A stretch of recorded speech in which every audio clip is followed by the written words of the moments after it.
Hey there, Terry. Hey Kevin, how's it going? It's going well. How are Good. you? Very good, man. I'm coming at you from IT Nation here in Orlando for my hotel room. It's been a great conference so far, man. It's been a great conference. Awesome. Yeah, I know you guys have a big conference coming up. We'll get into that a little bit Yeah, later. So I guess so you're over in the Tampa area, right? yeah, sure. And our office is technically a town called Pinellas Park. Most people would call it St. Petersburg, Mhm. um, and yeah, on the more on the Gulf side of Tampa Bay on the water. Awesome. Very cool. Well, Yeah, thanks for joining me. no problem. Um, so you've got obviously a really extremely interesting background for a number of reasons. I'm kind of get into kind of working with your spouse and building empires and just all that stuff. But let's take a step back. The early days of Terry, and what were the origin? Can I hear the origin story and what got you into this whole world of tech? Yeah, wow, Working that's a in good tech. question. Mm. So I I grew up in Tampa, Florida. Um, Ended up going to high school in a little town called Brooksville. Kind of grew up on a horse farm, I guess you could say. Went to a small high school. It was about, I don't know, 800 people in my high school total for the whole town. And ended up, by God's grace, getting into the University of Florida and had troubles at the beginning. I had a 2.0 my first semester. I was not prepared for 1,000 people in my calculus class, that's for sure, Right. but I ended up figuring it out. Finished with straight A's, I think, my senior year and a good chunk of my junior year, if I remember right. But ended up doing well at UF and being honored to get offers out of undergrad. Ended up accepting one with Ernst & Young Management Consulting. So ended up moving to Atlanta after undergrad and started, really helping Fortune 100 companies. That's where I started my professional career. Very cool. So the booming metropolis of Brooksville. Not very Yep. many people know Brooksville. It's north Yep. of Tampa. I've got family in Spring Hill, and so Do you really? Oh man. yes, Oh yes. yeah. The So Spring Hill's the big city compared to Brooksville. That's. I remember when Taco Bell opened and there was a line at the drive-through, probably 60 cars or something like that. That's the kind of town we're talking about. But there's pros and cons. I enjoy small town America. I love, Brooksville's got a lot of amazing things about it. But yeah, I live in St. Petersburg now. I live more of in a city kind of environment where my next neighbor is 20 feet away. And uh, I appreciate them both, I guess you could say. yeah, Do you ever absolutely. go So down to St. Pete or to Spring Hill? I'm there quite often. Oh, I've really? got excuse to go down there. My mom's down in that area, and stepfather, so I try to get down there as much as I can. As Wow. yeah, That's cool. try to There's a be lot of try great to be a good restaurants, son. a lot of great friends there, man. So you have to stop by. It's not far from us, No, St. Pete is only probably 45 minutes south, hour south of Spring Hill. So it's right there. yeah, they've been down there for 20, 25 years, something like that, and it's been interesting to see, Brooksville and Spring Hill really just grow. I mean, Yeah, I think when they moved down there, I don't think they had a Walmart at that point, and I'm sure not. it might have been a handful of lights. Yeah, you drive to And Newport Richie to go to get shopping done, right? yeah, Yeah, yeah, well, there's 1,000 people a day moving to Florida, so it's not hard to see the future. Places like Brooksville and Spring Hill are gonna become, real cities, at some point. There's yeah. just so many people moving down here. Yeah, yeah. So kind of getting back to your matriculation. All right. So you kind of did the consulting gig, and then how Mhm. long did that last? I did about 4.5, 5 years. Had a great experience. Yeah. I loved consulting. I loved helping people like Jack Welch and Bob Nardelli and Coca Cola and um, CSX, Bell South. I helped some really great companies and learned a lot in the process. I learned um, really kind of high end IT strategy, like post merger integration, complex system implementation, robust testing, system testing, software development, stuff like that, complicated network rebuilds, call center technology rebuilds. I had some really great exposure to some great leaders like Welsh and Nardelli at GE Power when I was there, um, and really learned a lot. I left a better person. I left a more cultured person. I got to travel around the world. I think I worked or traveled to like 29 countries by the Wow. time I was 25 years old. I really was blessed with an opportunity to see things and do things and be a part of some really cool conversations, um, and loved it. Loved every minute of it. I loved consulting. I loved kind of thinking and helping people with advanced, maybe some things that I knew that had experience with that maybe they didn't. The big problem with consulting is the travel, 52 weeks a year for 8 years straight. I averaged over 100 flights a year. Wow.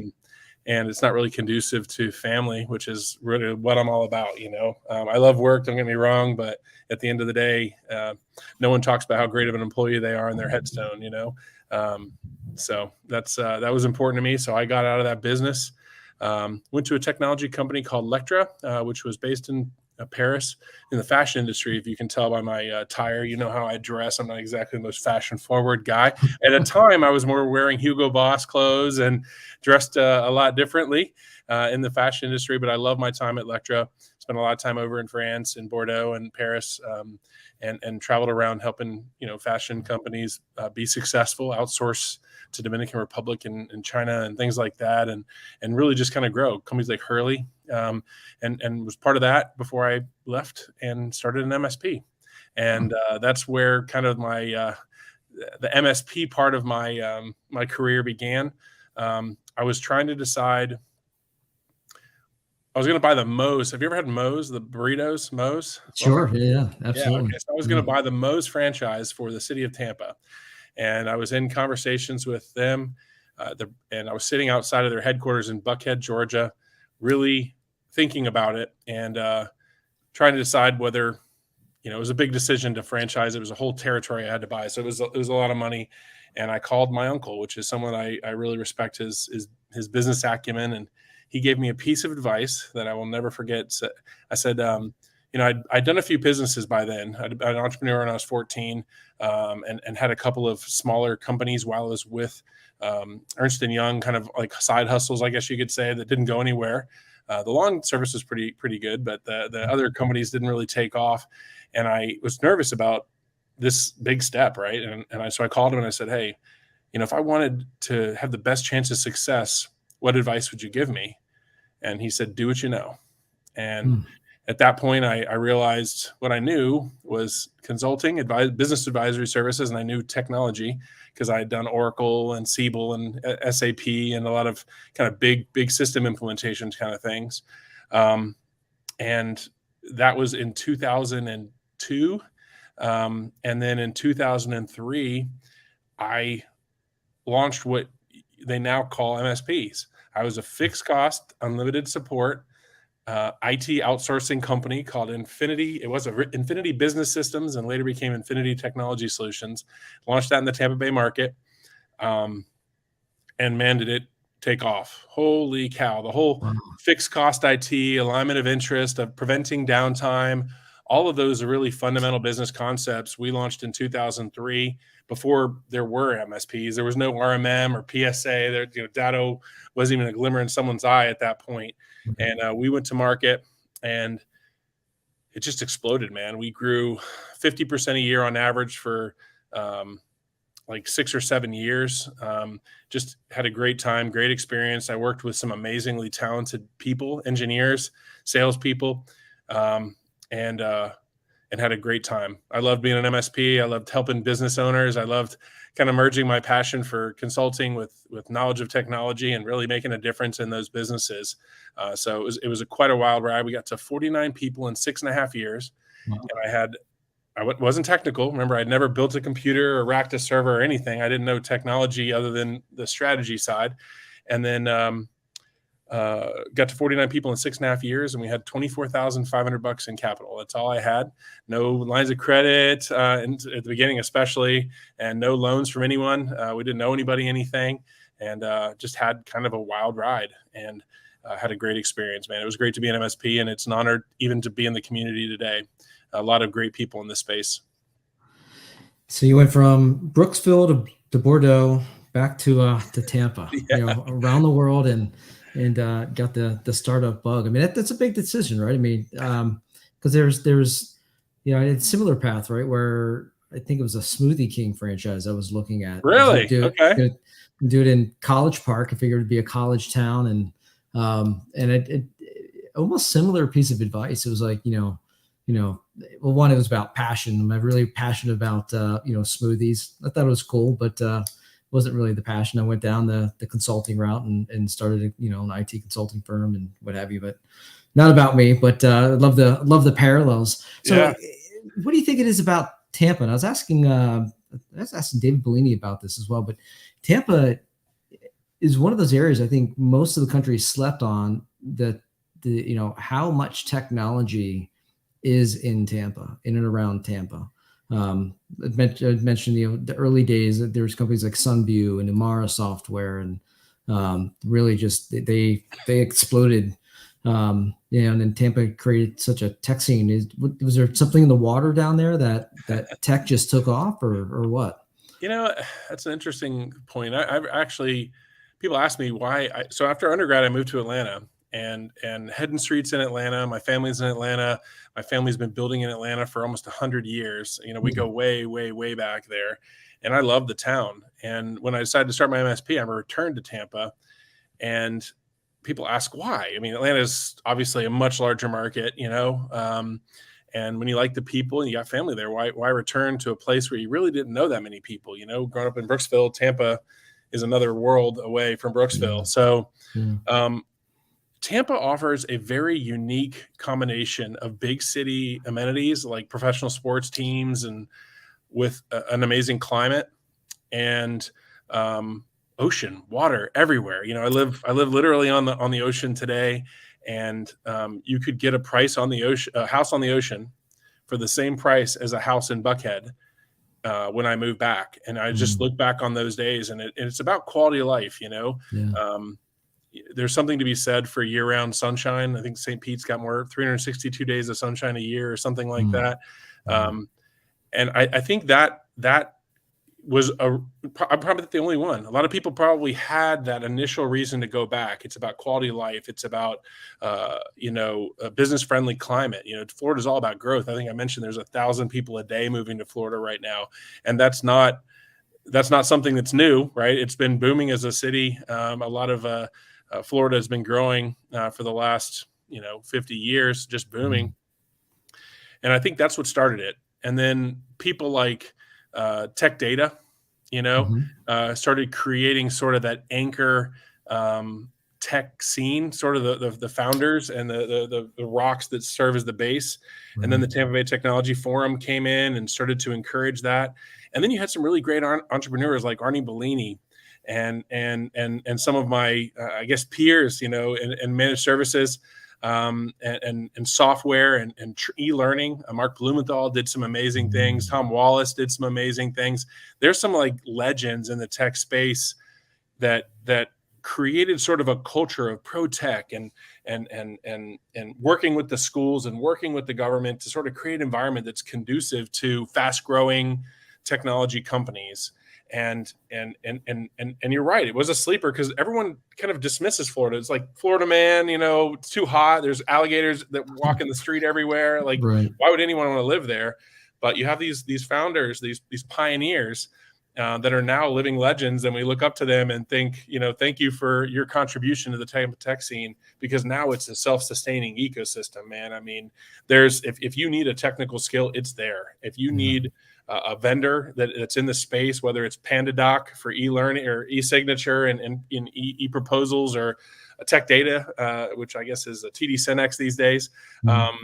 There's just a tremendous amount of technology companies in that market, and it's created a very cool alternative to Silicon Valley.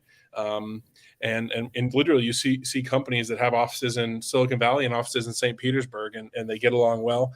The cost of living still moderate. You can get a house on the ocean for probably $500,000 in Tampa Bay, which, is a lot of money, but you can't get a condo in Atlanta for $500,000 anymore. So there's just a lot of reasons. But right now I think, and I'm proud to be a part of the history of Tampa and the people who've done, national things from a Tampa footprint. We ended up expanding throughout Florida and Georgia. For a while there, we were the fastest growing MSP. Just had a great ride. And I appreciate Arnie and the other people that kind of got the tech industry going there. And frankly, there's more and more technology companies moving in every day. So, it's great. So so you had, I guess you transitioned to ITS, right? And then how long did that run, and what happened to ITS?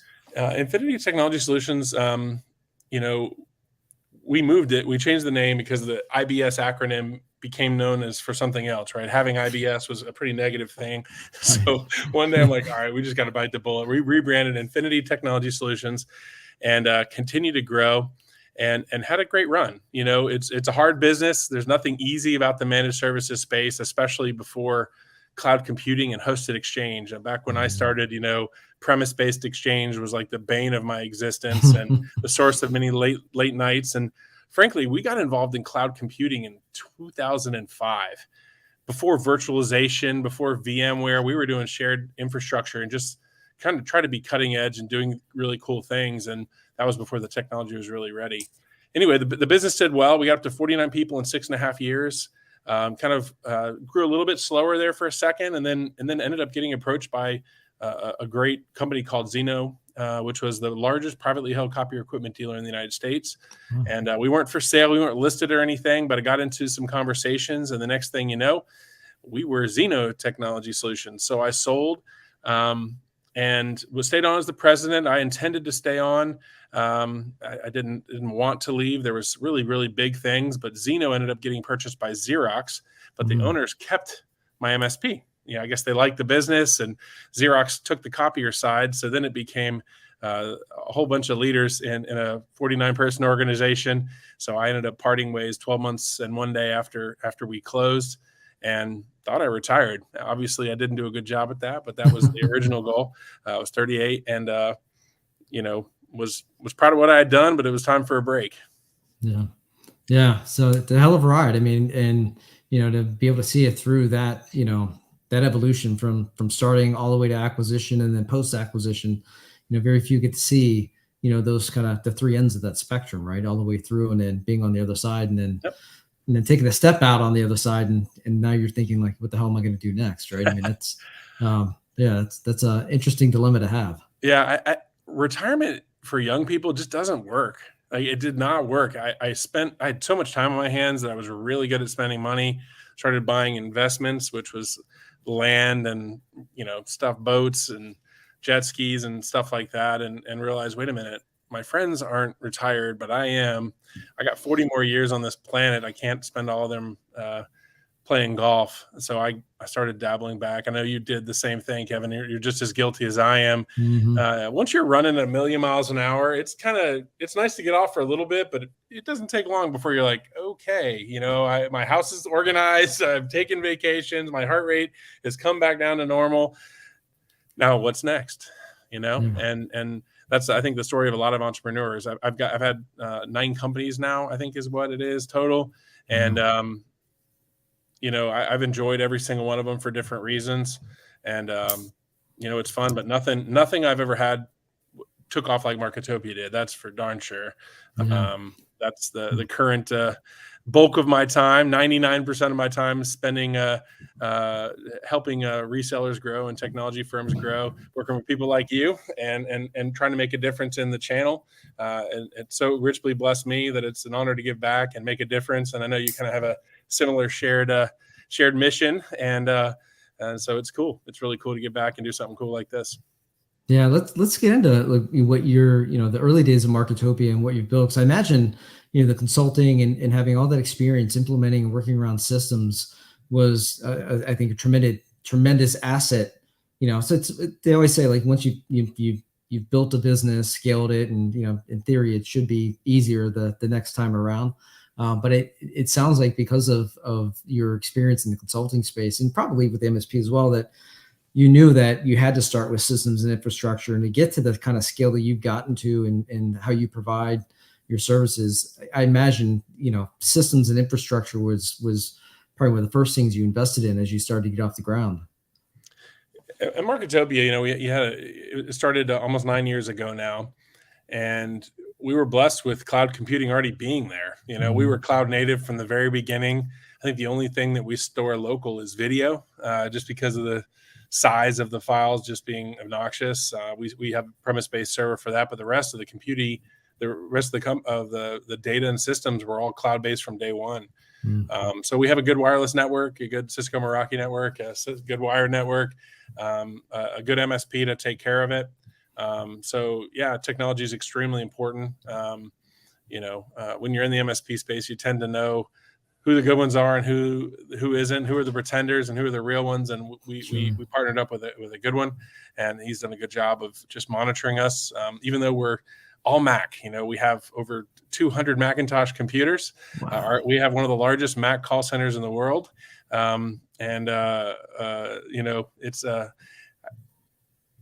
I look back and think what a brilliant decision, but honestly, it was because I was so sick of looking at PCs from my MSP days that I wanted a Mac, and loved the stability of the technology and the ease of management. And so we have one IT person that's supporting hundreds of devices. Wow. It's a very efficient way of running the business. So Apple's been good for us. And now, of course, with cloud computing, you can kind of have whatever laptop you want, so it doesn't really matter. Right. So what was the spark or the idea, the thought behind Marketopia, and kind of get up to speed of what kind of the scope of the services you guys provide? Absolutely. Our business, it really was born out of my public speaking career. After before my MSP sold, I started working, helping companies teach resellers, like getting on stage and talking to them about how they grew, because I grew so quickly, average 50% growth for 6.5 years. It was not easy to do. And I became kind of known for that sort of growth thing. So I ended up doing a lot of public speaking. Started off, I think, Channel Pro magazine put me on the cover, and that led to one speech with I think it was CompTIA or somebody like that. I think was the first one, which led to more. Ended up doing about 30 speeches in a year. And after I sold my MSP, I really decided to give back. I told you how much money I was able to spend given the time that I had. So I went on the road and started to really, I guess, do my best to teach what I knew. And what I came to find out is that what I was really good at was not operations. You can ask any of the people at my MSP. It was rocket ship shaking the entire time I was driving it. I love to grow, and I have a passion for sales, a passion for marketing, an understanding of the business side of MSPs, which I came to find out that's probably the reason I was so successful. Tampa was filled with great operational MSPs. In fact, MSPs that were better than mine. I'm sure of it from an operations perspective. They may not have had better people, but I think they probably could have been more mature from the operations side, the process side. People like Arnie Bellini with the ConnectWise MSP was a competitor. IT Authorities, Jason Karras, and his partner done an amazing job. There was just some amazing MSPs there that go head to head with, and I just loved to outsell them. I just got so hungry for winning, and I quickly realized that my claim to fame was not management excellence. I'm an emotional leader. I'm not the most. I don't know. I'm definitely not the world's best manager. Let's put it that way. Is it emotional, or is it emotional, or is it a passionate leader? Both. I Okay. think. I think emotion and passion. That's a good point. I'm passionate about everything, and I think sometimes that can go against you as a manager, because you're passionate about helping the person you're trying to coach, or you're passionate about getting the process right that was done wrong, or passionate about being great, or wanting the company or the department or the person to be great. And that passion can be construed as being forceful and overbearing and condescending, and there can be some negative emotions to be on the other side of that passion. And so I definitely, my whole career, honestly, has been intense passion for being the best that I can be, and the best that we could be. And so anyway, that public speaking career led me to realize that what my claim to fame was, and what really I kicked butt at compared to everybody else, is sales and marketing. And now I know even my competitors thought the same thing. I had a great conversation with someone that I used to go to war with. I would chop off my left arm to beat this guy in the field. And talking to him now, he's like, "Oh man, you were the most formidable competitor," because, we were just really good at value proposition and helping align interests and marketing the value of the services we offer and the value that our packages bring. My managed service proposal was 50 pages long. You know what I mean? Like I knew how to convey value because of my time at Ernst & Young. right? I was 21 years old, selling and billing and implementing and leading $1 million, multi-million-dollar engagements. So I knew how to convey value in the form of poundage. So anyway, that's what led to the public speaking career really taking off and doing more and more and more. And I ended up finding this amazing woman by the name of Andra working at Tech Data. They were a client of mine. I was doing like blogs and stuff like that. And obviously we hit it off. She's now my bride of almost 9 years now. And mother of Maverick. And so met her, and she's just an amazingly talented person. She came from Tech Data, so she had the vendor perspective, the distribution perspective. She was trying to create something similar inside of Tech Data and just couldn't get it done. There's a lot of Tech Data obviously is a distributor, but it's also a very great marketing agency. So she had an incredible training ground, and she's talented. So the two of us came together personally and in business to launch Marketopia, to try to make a difference and help people who struggle with sales and marketing challenges. And it's been a while now, and next year will be 10 years. So we're doing something right, and had some great success, and it's an honor to make a difference in the lives of the tech community, because it's filled with a lot of great people who deserve to win. So it was personal and then business, or not business then personal? It was business then personal. Oh, she's going to kill me. We were doing, I met her at a Channel Pro event in Orlando. Joel will tell you that he's the reason that I'm married to her today, but we were on what's that? The great connector of Joel. Yeah, the matchmaker, the mayor of the channel. That's right. So she was like introducing a panel, as I remember, and I was on the panel, and I just talked to her after, and I was just like mesmerized. She was stunning personally, as well as her physical being, and I'd never met her before. And it's a small channel. The IT channel is a real small community, so I was just surprised by it. And she's like, I was like, where do you work? She's like, Tech Data. I'm like, no kidding. I actually have a meeting with Tech Data next week. Turned out that meeting was with her. I didn't know this at the time, but so we ended up starting off a relationship in business, and she wanted nothing to do with nothing to do with me originally. But we became close friends and did some great work together. And then probably a year or two later, she agreed to go to a Lightning game with me, a Tampa Bay Lightning hockey game with me. And that was it, man. I knew how amazing she was from the moment I met her, and it took me a couple of years, but eventually she saw the same in me, and here we are today doing something with Marketopia. She's the CMO, and I'm the CEO, and we brought her vendor and distribution expertise in with my MSP and consulting experience, and came together to create what we have today. So it's a team. She's amazing, and it's an honor to work with her. Awesome. So I know you guys recently launched two new capabilities or solutions, one geared toward MSPs and one geared toward vendors, right? Yep. What we learned is that so when we got into this business, we were a digital agency. That's when we launched. Okay. So we were really focused on the MSPs, and we were really focused on digital, inbound marketing, marketing automation, inbound marketing, that type of thing. That's how we launched. And we recommended offshore calling at the beginning to a company called Callbox. And it wasn't even 90 days in, we realized that Callbox was a disaster. Offshore calling was a disaster. We got more formal complaints than we did leads. I think in some markets it was very well received, like maybe LA, for example. And then some markets it was terribly received, like maybe Wisconsin or Michigan. And you ended up kind of damaging reputations. So we literally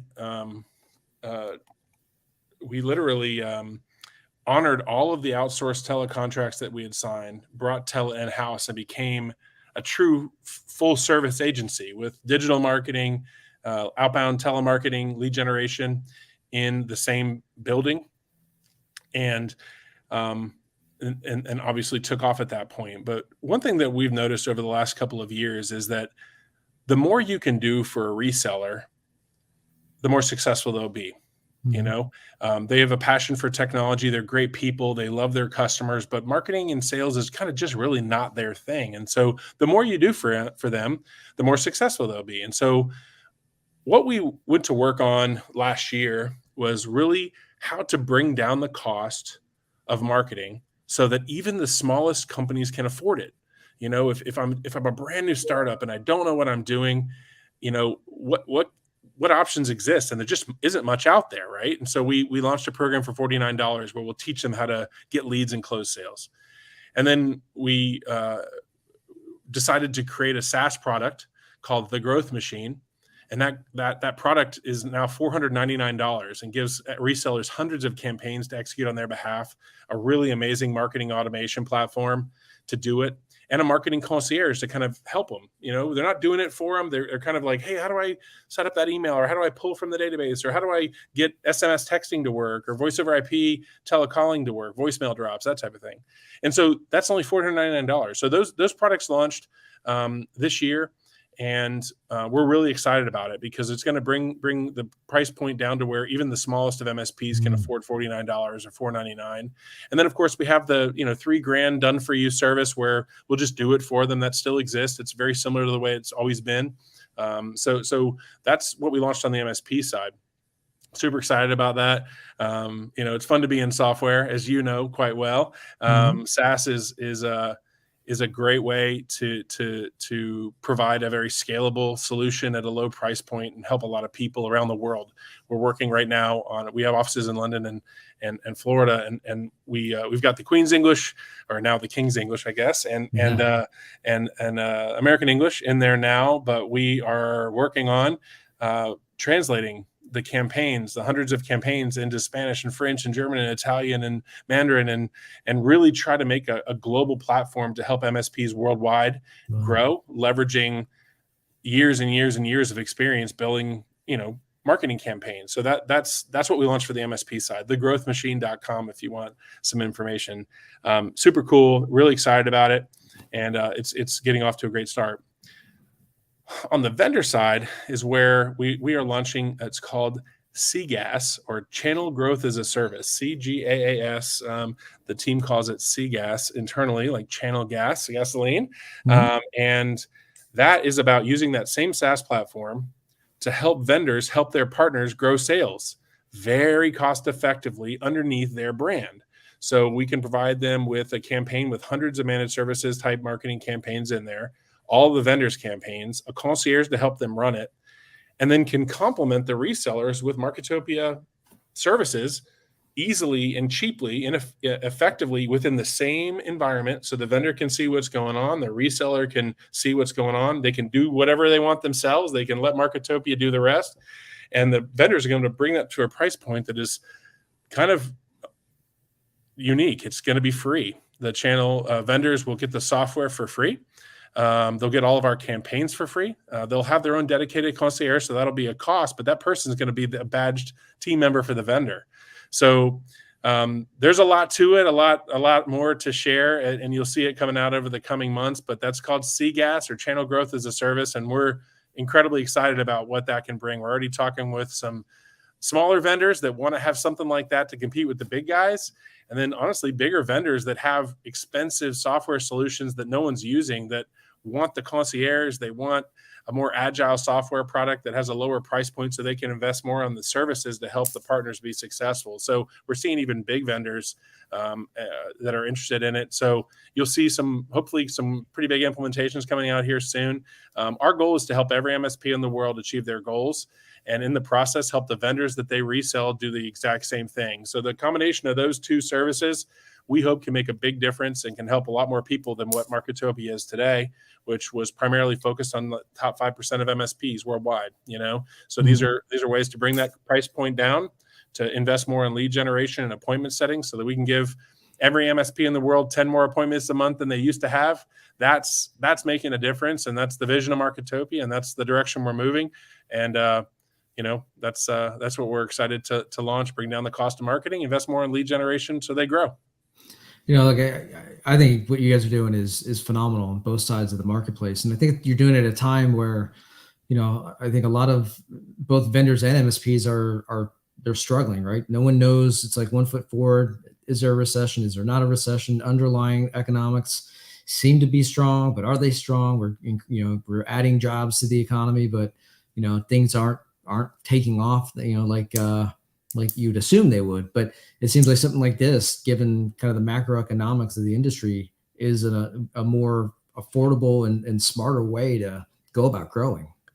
I think it's funny you say that, and I know we kind of have similar business missions, trying to help people grow, Mhm. and I think listening to the news it can be a blessing and a curse, and I think Sure. this is one of those times where you put your head down, run a sound business, be responsible with your money, but not fearful, invest in growth, plan on losing customers, but also plan on getting customers to replace them. Um, Now's the time when smart business owners, savvy business owners invest in growth. Mhm. Either they're going to grow and everyone else is afraid to market, so they're not even in the business, or they're going to maintain their current level because they know they're going to lose clients, but they're going to add more customers to replace them to keep the business afloat and keep their employees secure. So we're seeing the best vendors, the savviest business owners continue to invest, maybe even double down because it's silent out there. You Mhm. go to a conference and you see, I'm here at IT Nation. And I was amazed to see vendors coming in, sneaking into the conference and, you know, kind of taking an approach that I didn't think is very honest. Wow. Um, and I think it's interesting because the ones that are there, the ones that are in the booth, they have less competition. There's less noise out there. Now's the Yeah. best time to market because no one else is going to see your competitors. We're the only marketing and lead generation firm here.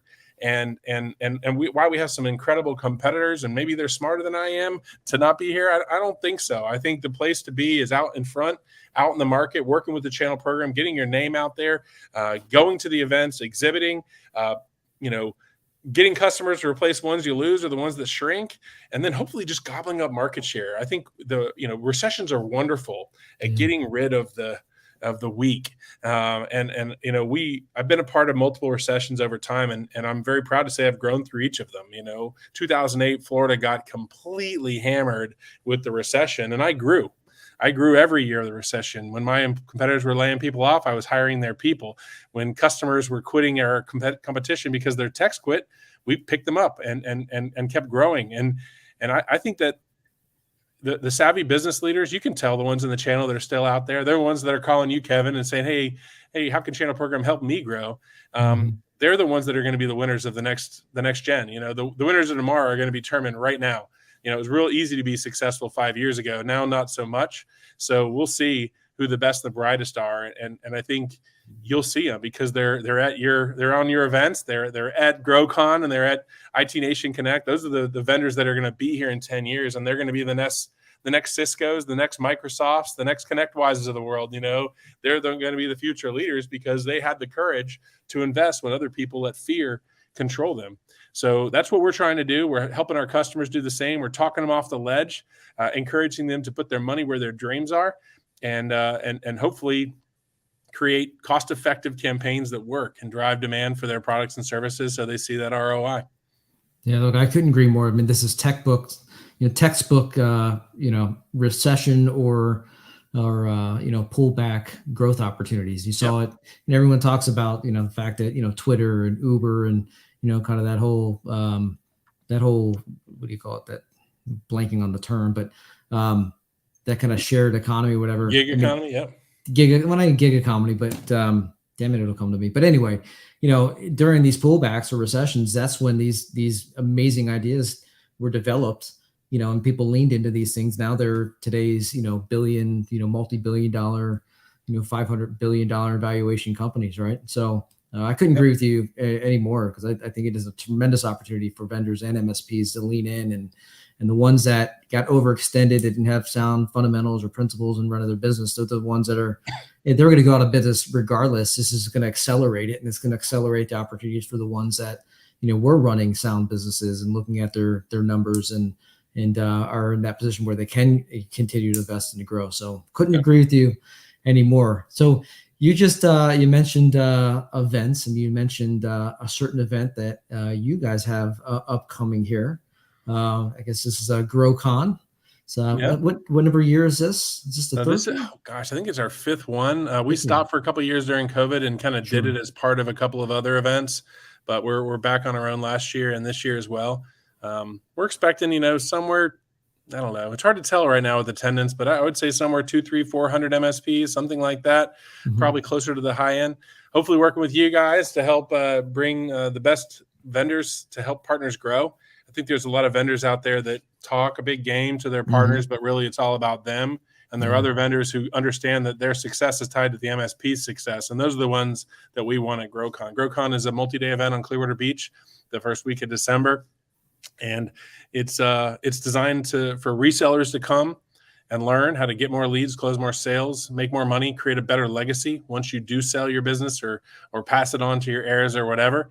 And then the best vendors to help resellers grow. We want to bring them there so that the partners know who to partner with to make their business more successful. And also, we teach the vendors how to grow while they're there. There's a lot of vendors who deserve training, deserve to know, deserve more knowledge.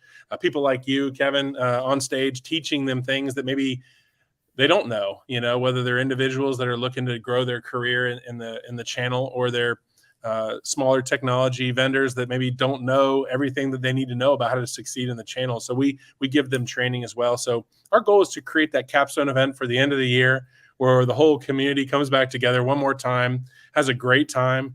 Karaoke on the beach, runs on the beach, just having a great time.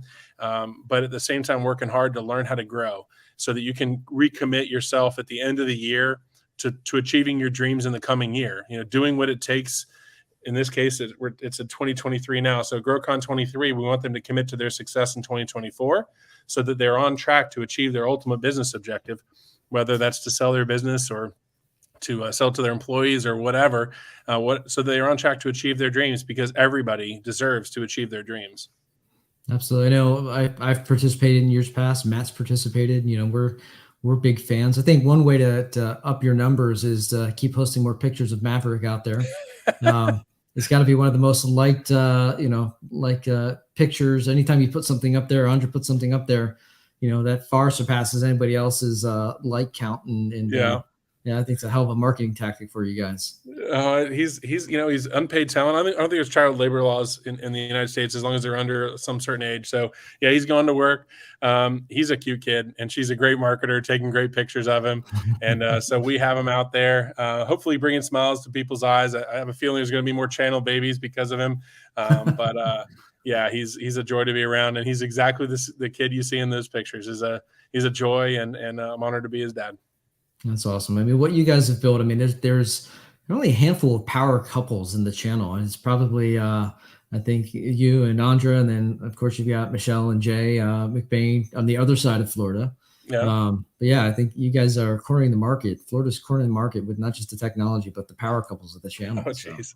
Yeah. Andrew and I are both come from the same cloth in the sense that we just want to make a difference. We want to help people, and we have an amazing team that works extremely hard every single day. I think our team is calling like 250,000, 150 to 300,000 times a month to generate appointments, selling hundreds of thousands of social posts and emails, and just trying to make a difference. That's what it's all about, Kevin. I think, we're kind of getting a little bit later in our careers and can start looking in the rearview mirror and realizing that the legacy that we want to leave is that we made a difference in the lives of others. And it's not about making a dollar, it's about making a difference. And Andrea thinks the same way. So she works as hard as I do. And so it only makes sense that Maverick gets on social media and starts leveraging the skills that God gave him, the cuteness that God gave him to bring smiles and to others, and hopefully get them to pay attention to whatever message, whatever tidbit of wisdom we're trying to share underneath it. Yeah, well, whatever you're doing is working, so keep it up. Thanks. But look, I want to thank you for joining me here today. We'll put some links into the show notes to all the great sites and to the event. And again, I've been there, I've experienced it, and the passion of what you guys are putting together. And I encourage everybody to check it out. I mean, it's an amazing event. And look, it's Florida in December when things are starting to get leaves are falling up here in the Mid-Atlantic, it's starting to get cold. I mean, what better way to spend your a couple of days? Hopefully we'll have you down, Kevin. Yeah, absolutely. Well, appreciate it. Thanks for tuning in, everybody, and we'll see you in the next episode. All right, great. Thanks, Kevin. Yep.